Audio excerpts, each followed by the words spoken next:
It was 7:30 on a rainy Friday evening when I walked into my own living room and found my husband standing next to his pregnant girlfriend, both of them smiling like they were waiting for me. Marcus looked at me the way you look at a stranger who wandered into the wrong house. He told me our marriage was over and that Vanessa was moving in. When I refused to leave, he grabbed my suitcase, threw it onto the porch in the rain, and said the mortgage was in his name, so the house was his. Vanessa smiled and told me I should thank him for finally letting me go. I stood in the rain, humiliated, holding one suitcase, watching the man I had loved for 11 years choose someone else in my own home. But before I got in my car, I turned around and looked at that house one more time. Welcome to Revenge Stories with Jolene, where we tell true stories of betrayal and the quiet justice that follows. If you love stories like this, hit subscribe and turn on notifications so you never miss what happens next. My name is Reagan Anderson, and Marcus had no idea what he had just done because he did not know who really owned that house. I spent that night in a cheap motel room, staring at the ceiling, replaying his words over and over. Part of me wanted to call him and beg him to let me come home. But another part of me, a colder and calmer part, told me to wait. The next morning, instead of calling Marcus, I called an attorney named Diane Whitfield, someone my old coworker had recommended years earlier. Diane asked me one simple question. Did Marcus ever see the original documents when I bought the house? I told her no. Years before we married, I had purchased that property using money my grandmother left me when she passed away. Marcus later refinanced the mortgage after our wedding, but I had never signed the deed over to him. I had kept it in my name the entire time, quietly, without ever thinking it would matter this much. Diane went silent for a moment on the phone. Then she said the words that changed everything for me that morning. She said Marcus had just made an extremely expensive mistake and that I needed to come into her office immediately so we could begin protecting what was legally mine before he tried anything else. Within days, Marcus began posting photos online showing Vanessa decorating what he called their new home. He wanted the world to see how happy he was. Vanessa even posted a picture of herself sitting in my favorite reading chair, the caption reading, "Finally home." I saw it on my phone while sitting in Diane's office, and I felt my chest tighten, but I said nothing. I simply turned my phone over and asked Diane what came next. She pulled up the county property records right there on her computer screen. The deed clearly listed only one owner, and it was me. But Diane frowned at something else on the screen. She told me Marcus had been telling people, including Vanessa, that he planned to sell the house soon and use the money to start a new business venture. I felt sick hearing that, imagining him selling my grandmother's gift out from under me without even asking. Diane closed her laptop and told me not to panic yet. Then, 2 days later, she called me with urgent news. Marcus had already contacted a real estate agent and was moving faster than either of us expected. I remember sitting very still on my couch, wondering how quickly he had moved to erase me from a home I had paid for. Diane explained that Marcus believed he could list the house for nearly $780,000 and pocket the profit before I even realized what was happening. He assumed that because his name was on the mortgage, he had control over the property itself. He was wrong, but he did not know that yet. Diane told me not to confront him directly, not yet, because we needed to build a solid legal foundation first. Instead, she quietly filed paperwork that placed a formal protection on the title, preventing any sale without my signature. Meanwhile, I learned through a mutual friend that Marcus had been telling Vanessa I was too emotional and too broken to ever fight back. He thought I would simply disappear and let him take everything. He had no idea I was sitting in an attorney's office every other day, building a case brick by brick. A week later, Diane called me with news that made my stomach drop. Marcus had gone ahead and signed a preliminary agreement with a buyer, completely without my knowledge or my permission, believing the sale would go through smoothly and quietly before I ever found out what he had done. Diane told me to stay calm because Marcus had just handed us proof of how far he was willing to go. A few days after that, Marcus received a letter from the title company asking for my signature to finalize the sale. He called me over and over, his voice sharp and impatient, demanding that I sign the paperwork immediately so the deal would not fall apart. I let the phone ring several times before I finally answered. He did not even ask how I was doing. He went straight into insults, reminding me that he had paid the mortgage for years and that I owed him this. I let him finish talking, and then I said calmly that paying a mortgage never made someone the legal owner of a house. He laughed at me, the same arrogant laugh I remembered from years of small arguments where he always assumed he was right. I did not raise my voice. I simply told him to go check the deed himself if he did not believe me. There was a long pause on the line, and I could hear his breathing change. Something in my voice must have finally worried him, because the next thing I heard was the sound of his car keys, and I knew exactly where he was rushing off to. Marcus drove straight to the county records office that same afternoon and discovered the truth for himself. My name, and only my name, was listed as the legal owner of the property. He called me screaming, accusing me of tricking him for years, of secretly planning this humiliation from the very beginning of our marriage. I reminded him, as calmly as I could manage, that I had never once lied to him about who owned the house. He simply never asked, and he never bothered to check. Vanessa overheard the entire argument from the next room, and for the first time since this nightmare began, I heard genuine panic creeping into Marcus's voice.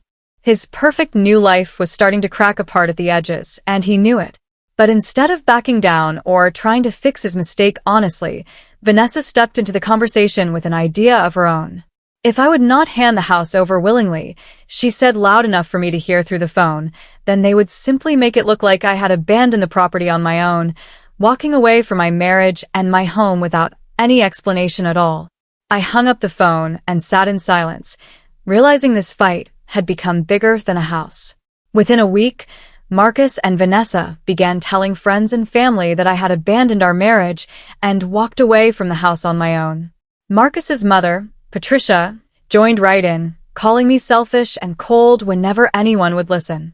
Patricia even sent me a nasty message saying Marcus deserved the house because he had built our family with his own hands. Reading that message made my hands shake with anger, and for a moment I almost typed back something I would have regretted. Instead, I took a screenshot and saved it in a folder Diane had asked me to keep. Diane told me something important during our next meeting. She said to let them keep talking, because every angry message and every lie they spread was quietly becoming evidence in my favor. It felt strange, almost painful, to stay silent while people twisted the truth about me. But I trusted Diane, and I trusted the plan we were building together. A few days later, without realizing what she had done, Patricia sent me another message, one that accidentally admitted Marcus had always known the house legally belonged to me from the very beginning. I read that message twice before forwarding it straight to Diane. Patricia also visited old friends of mine, telling them I had trapped Marcus into marriage by hiding the property from him for years. But one of my former coworkers remembered something Patricia clearly did not know. She remembered that I had purchased the house long before Marcus and I ever met, back when I was still working my first real job out of college. That coworker found an old photograph from the day I closed on the property, years before my wedding. In the background stood the real estate agent who had helped me buy the house. My coworker gave me the photograph, and I stared at it for a long time, remembering how proud I had felt that day. Diane suggested we track down that same agent, since he might remember details from the original sale that could help our case. It took a few phone calls, but we finally found him still working at the same small agency downtown. When Diane called him, he remembered something surprising. He told her that years earlier, Marcus had personally asked him whether there was any way to transfer the house into his own name. Diane hung up and looked at me with a small smile, telling me we finally had a witness who could speak to Marcus's true intentions. I met the real estate agent in person a few days later, and what he told me changed everything I thought I understood about my marriage. He explained that not long after our wedding, Marcus had come to him privately and asked whether it was possible to add his name to the deed without my knowledge. The agent had told him plainly that such a change legally required my signature and my full approval, and Marcus never followed up on it again. He never told me about that conversation. Sitting in that small office, I finally understood this was never a simple misunderstanding between two confused spouses. Marcus had known the truth about who owned the house from very early in our marriage, and he had chosen to hide it from me anyway. He had been quietly planning for years to eventually take control of something that was never his to take. That evening, Diane called me with even more troubling news. While reviewing our financial history, she discovered that Marcus had recently opened a separate bank account and moved a significant amount of money from our shared marital savings into it without telling me anything. I felt my chest tighten again, realizing this betrayal reached far beyond the house and straight into the money we had built together. Diane and I sat down together and carefully went through months of bank statements. What we found left me feeling sick to my stomach. Marcus had quietly transferred $86,000 out of our joint savings account just weeks before he threw me out into the rain. He had planned to use that money to renovate the house for Vanessa, turning my grandmother's home into a fresh start for his new family. It was not only the money that hurt me, though that alone felt like a betrayal. What hurt more was realizing he had been preparing to replace me for months, maybe even longer, while I was still coming home every evening believing we were building a life together. Diane kept digging through the transactions, and she noticed something unusual buried in the records. A large portion of that transferred money had gone directly to a local construction company, paid out in several separate installments over recent weeks. Diane looked up from the paperwork with a serious expression on her face. She told me that the construction company had already begun physical work at the house, work that had started without my knowledge or my permission. I decided right then that I needed to see it with my own eyes. I drove to the house with Diane a few days later and found workers already tearing apart the kitchen and remodeling the master bedroom without my consent. Vanessa walked through the rooms proudly, telling me the changes were finally making the place feel like a real home for her and the baby. I did not argue with her or raise my voice. I simply asked the contractor, calmly, who had authorized this renovation work in the first place. He pointed toward Marcus, standing near the front door with his arms crossed. I handed the contractor a copy of the property deed, watching his expression shift from confusion to genuine concern as he read the legal document in his hands. He suddenly realized he had been doing thousands of dollars worth of work on a property that Marcus did not actually own or control. The contractor set down his tools and pulled Diane aside privately, speaking in a low, worried voice, glancing nervously back toward the house as he spoke.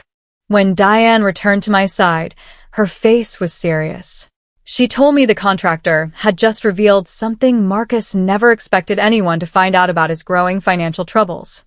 The contractor admitted that Marcus still owed him $47,000 for the work already completed, money Marcus had promised but never actually paid. It became clear that Marcus had been stretching himself financially far beyond what he could truly afford, desperately trying to build a new life before the truth about the house ever caught up with him. Once Marcus realized the property legally could not be sold without my written consent, he grew increasingly desperate and demanded that I sign ownership over to him in exchange for $100,000. I refused without hesitation. He threatened to destroy me financially, claiming he would somehow force me to take on responsibility for the mortgage payments he had made over the years. Diane calmly explained that his angry threats, recorded in emails and text messages, were actually strengthening our case rather than weakening it. Then, while continuing her deep dive into our shared financial history, Diane discovered something even more alarming than anything we had found before. Marcus had apparently used the house itself as collateral to secure a separate personal loan, doing so entirely without my knowledge, my signature, or my legal authorization of any kind. I learned that Marcus had borrowed $150,000 using documents connected directly to our house, even though he had absolutely no legal right to use the property that way. The lender had simply assumed Marcus had full ownership authority because he had been the one making monthly mortgage payments for years.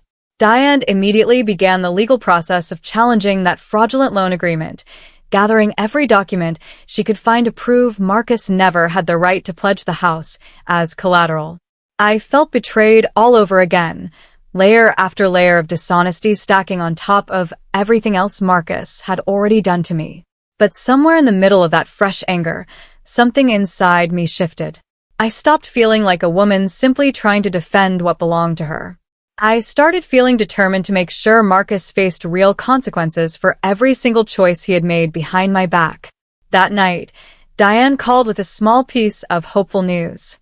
She believed there might finally be a legitimate legal pathway to recover the $86,000 Marcus had secretly taken from our joint savings account months earlier. For the first time in weeks, I fell asleep without replaying that rainy Friday evening in my mind over and over again. Over the following days, I went through old emails, financial statements, and photographs stored on my computer, searching for anything that might strengthen our case even further. Buried deep in an old email folder, I found a message Marcus had sent to a close friend years earlier, long before Vanessa ever entered our lives. In that email, Marcus had written plainly that I owned the house, but that after we refinanced together, he planned to eventually convince me to transfer it fully into his name. The email was dated a full 3 years before the affair even began. Reading his own words felt like a punch to the chest, proof in his own handwriting that he had always known the truth and had simply been waiting for the right moment to take advantage of me. I forwarded the email to Diane immediately, my hands trembling slightly as I typed. She called me back within the hour, her voice filled with quiet excitement. She told me this single email could completely change the direction of our entire legal case, giving us undeniable proof of Marcus's long-term intentions toward me and the property. I read that email again that night, alone in my apartment, feeling something close to relief mixed with quiet, simmering anger.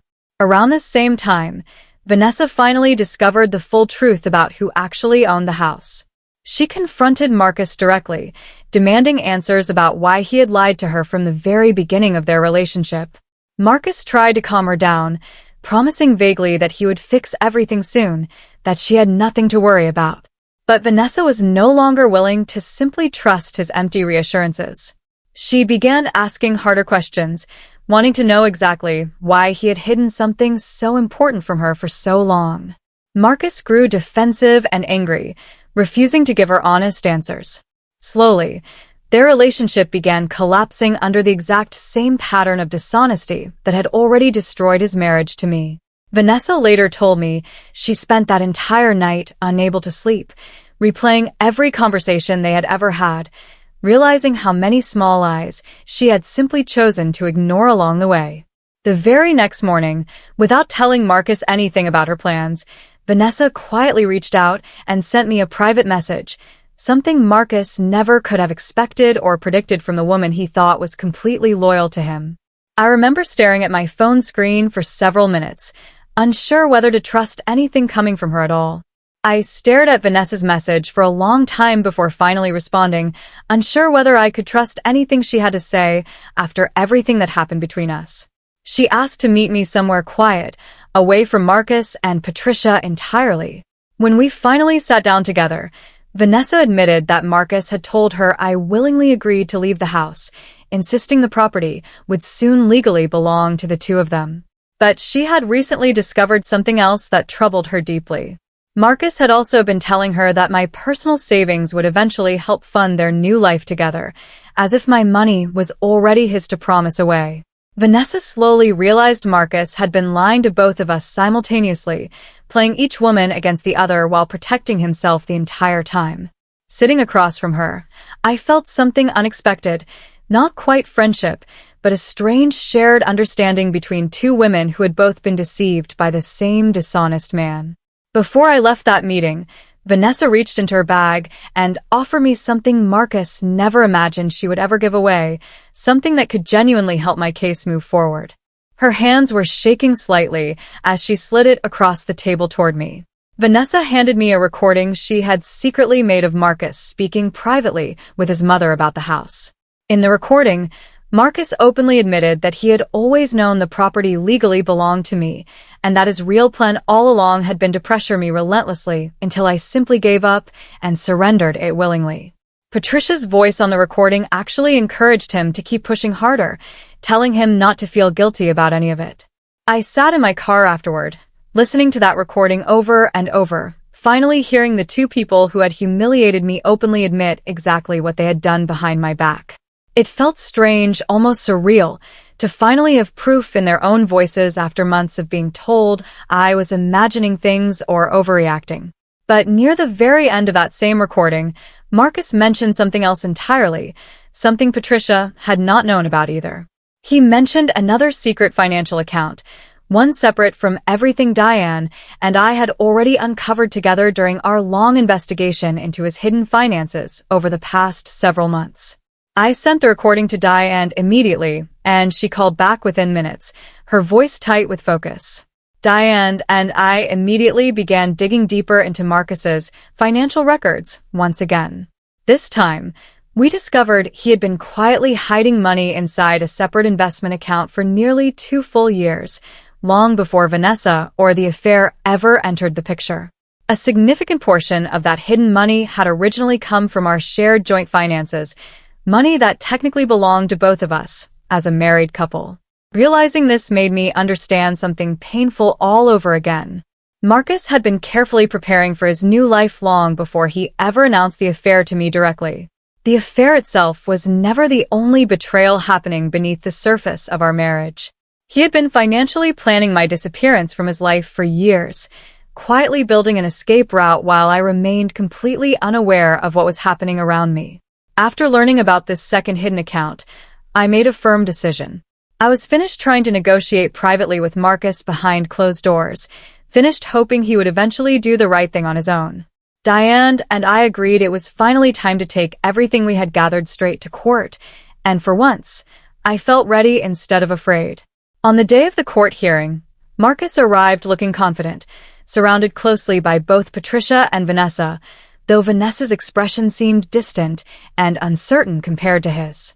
He clearly expected me to appear emotional and desperate in front of the judge, exactly like he had always described me to his friends and family.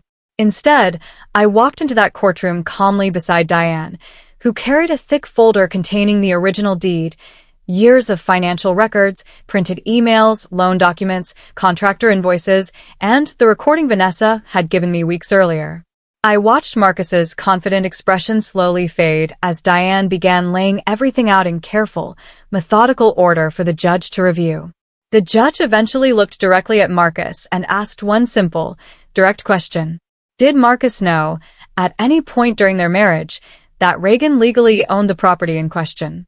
Marcus hesitated for several long seconds before answering, clearly searching for the right words to protect himself. Diane leaned toward me and whispered quietly that his eventual answer would directly contradict the very email evidence sitting right there in our folder. My heart pounded as I waited for him to speak, and the whole courtroom seemed to hold its breath along with me. Marcus told the judge he genuinely believed he had become a legal co-owner of the house after refinancing the mortgage years earlier. Diane immediately presented the original deed showing my name as the sole legal owner from the very beginning of the purchase. Then she calmly presented his own old email, the one where he clearly admitted knowing I owned the house and openly discussed his long-term plan to eventually convince me to transfer it into his name. The judge questioned Marcus again, more firmly this time, and he struggled to offer any credible explanation for the obvious contradiction between his testimony and his own written words. Patricia sat quietly in the courtroom, her face growing pale as she slowly realized her son may have put everything at serious risk through his own dishonesty and greed. I watched Marcus glance nervously toward Vanessa, searching for some kind of support, but she looked away from him entirely. By the end of that difficult hearing, the judge ordered a temporary freeze on all disputed assets connected to the case and scheduled a final hearing date to formally resolve everything between us. I left the courtroom that day feeling lighter than I had in months. Outside the courthouse afterward, I watched Vanessa finally confront Marcus in the parking lot, her voice sharp and steady. She told him plainly that she never would have moved into that house if she had known the real truth about who actually owned it, and that the baby deserved a father who told the truth. Marcus begged her to stay, promising things would somehow still work out between them despite everything that had happened. Vanessa refused, shaking her head firmly. She told him that he had not truly left his marriage because he loved her, but because he wanted whatever someone else had built, believing he somehow deserved it more than the person who actually earned it. Then she turned and walked away from him completely, leaving Marcus standing alone near his car in the parking lot, looking smaller and more uncertain than I had ever seen him look before. I stood a short distance away, watching the entire scene unfold, feeling strangely calm rather than triumphant. As I turned to leave, Patricia approached me quietly from behind, her expression completely different from the angry, accusing woman who had spread lies about me for months. She looked almost small standing there in the parking lot. Patricia asked me privately to consider dropping the entire case against her son. She claimed Marcus had simply made confused, emotional mistakes during a difficult period in his life, and that deep down he still cared about doing the right thing. I told her calmly that I had already made my decision and had no intention of changing it now.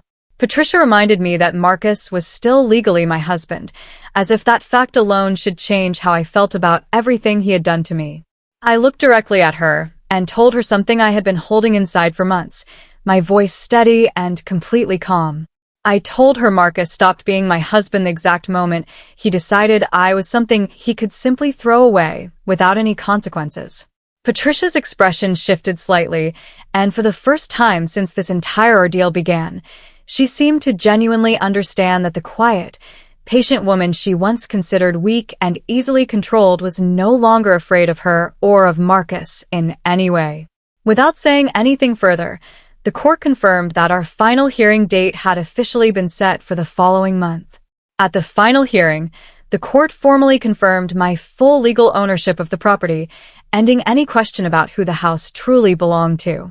Marcus was ordered to vacate the property immediately and was held financially responsible for the unauthorized loan, the secret hidden accounts, and the extensive damage caused by renovations he never had the legal right to authorize in the first place.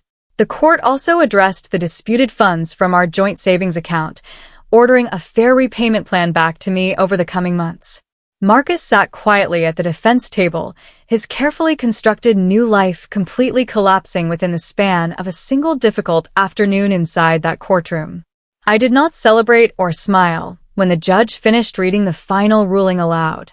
I simply closed my eyes for a moment and took a slow, deep breath, feeling months of accumulated stress finally begin to release from my shoulders. For the first time since that rainy Friday evening months earlier, the house my grandmother's money had purchased truly belonged to me again, free and clear of any legal threat. But somehow, I already knew I was not entirely finished with that house yet. A few weeks later, I returned to the house alone for the very first time since everything had been legally settled. I stood at the same front door Marcus had once used to throw my suitcase out into the pouring rain, except this time, I was the one opening it calmly on my own terms. Walking slowly through each familiar room, I realized something surprising. I no longer wanted to actually live inside that house myself, not after everything painful that had happened within its walls. Instead of keeping the property as a permanent reminder of my failed marriage and everything I had lost, I made a completely different decision. I decided to renovate the entire house properly and turn a meaningful portion of it into a small transitional home, offering shelter and support to other women rebuilding their lives after financial and emotional abuse similar to what I had personally experienced. The house that once represented deep humiliation and betrayal slowly began transforming into something entirely different, a genuine symbol of independence and quiet strength. Several months later, while the renovations were still underway, I received one final unexpected letter in the mail, and it was from Marcus. Marcus's letter was, surprisingly, an honest apology, something I never expected from him. He admitted in writing that he had underestimated me for years, mistaking my kindness and patience for weakness he could exploit. I read the entire letter carefully, but I chose not to respond to him in any way. Instead, I simply set it aside and walked outside toward the house, where several women were already beginning to move quietly into the newly finished transitional apartments we had built together. The property was no longer a weapon Marcus could use against me, no longer a source of pain or humiliation from my past. It had become, entirely on my own terms, a true symbol of my hard-earned freedom and independence. I finally understood, standing there watching new life fill those renovated rooms, that my greatest revenge was never really about watching Marcus lose the house he tried to steal from me. It was about realizing once and for all that he had never actually been the person capable of determining my true worth as a human being. If you enjoyed this story, Make sure you subscribe to Revenge Stories with Jolene and turn on notifications, because more stories of quiet strength and real justice are coming very soon.